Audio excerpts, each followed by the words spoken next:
ચાલો આજે આપણે નિવસન તંત્રની અંદર એક સફર કરીએ અને એ ઊર્જાના પ્રવાહને સમજવાનો પ્રયત્ન કરીએ જે પૃથ્વી પરના જીવનને ધબકતું રાખે છે. તો આ બધી જીવસૃષ્ટિ ચાલે છે કઈ રીતે?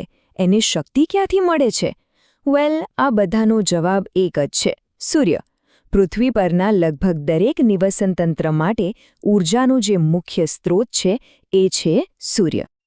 પણ સૂર્યની આ બધી ઊર્જા કંઈ એમ જ વેરવિખેર નથી થઈ જતી. એ એક ચોક્કસ રસ્તા પર આગળ વધે છે જેને આપણે કહીએ છીએ આહાર શૃંખલા.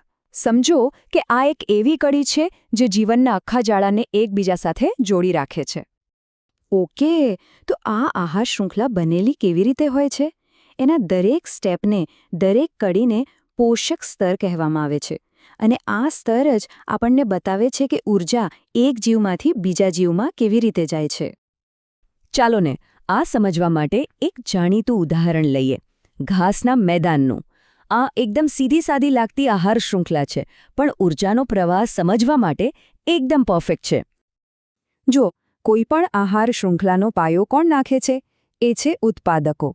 સાચા અર્થમાં કહીએ તો જીવનનું નિર્માણ કરનારા મુખ્ય ઘટક જ આ છે.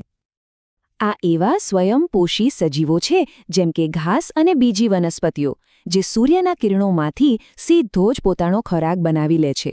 એટલે જ તો એમને આખી આહાર શૃંખલાના હીરો કહી શકાય.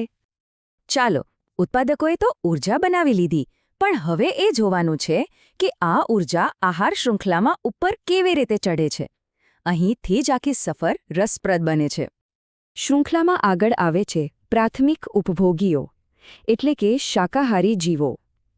તીડ જેવા જીવો સીધા જ વનસ્પતિને ખાઈને પોતાની ઊર્જા મેળવે છે. અને હવે આવે છે માંસાહારીઓનો વારો, જેમને દ્વિતીય ઉપભોગીઓ કહેવાય છે. દેડકા જેવા શિકારીઓ આ તૃણાહારીઓનો શિકાર કરે છે અને બસ આ રીતે ઊર્જા એક લેવલ ઉપર પહોંચી જાય છે.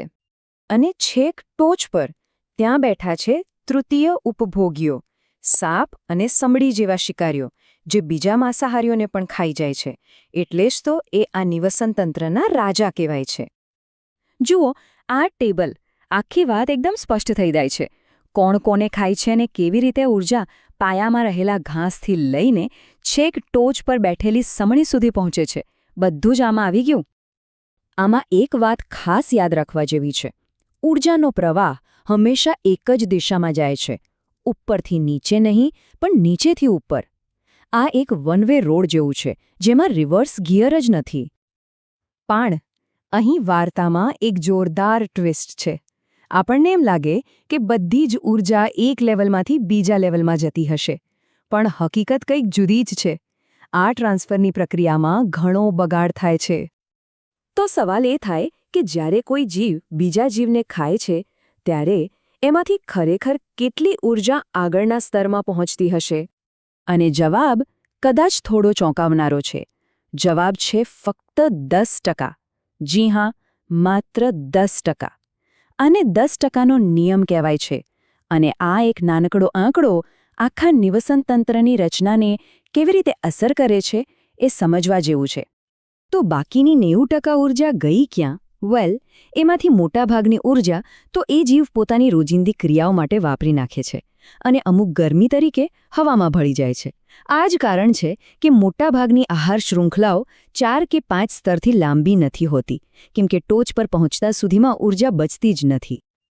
પણ ઊર્જાની આ ઘટતી માત્રા જ એકમાત્ર પરિણામ નથી. આ શૃંખલામાં એક બીજો અદૃશ્ય અને ખૂબ જ ખતરનાક પદાર્થ ઉપર ચડી રહ્યો છે, જેને કહેવાય છે જૈવિક વિશાલન. આનો સીધો મતલબ એ છે કે જેમ જેમ આપણે આહાર શૃંખલામાં ઉપર જઈએ છીએ, તેમ તેમ ઊર્જા તો ઘટે છે, પણ જંતુનાશક જેવા ઝેરી પદાર્થોની માત્રા વધતી જાય છે. ઊર્જા ઘટે, ઝેર વધે.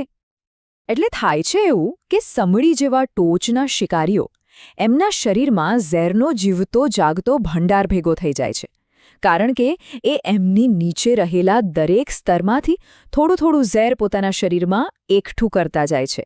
અને આનાથી એમના સ્વાસ્થ્ય પર ગંભીર અસરો થાય છે.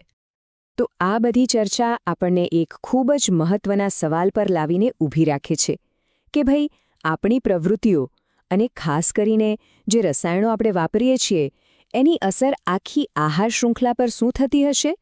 નાનામાં નાના છોડથી લઈને ટોચ પર બેઠેલા શિકારી સુધી. આ એક એવો સવાલ છે જેનો જવાબ શોધવો આપણા સૌ માટે જરૂરી છે.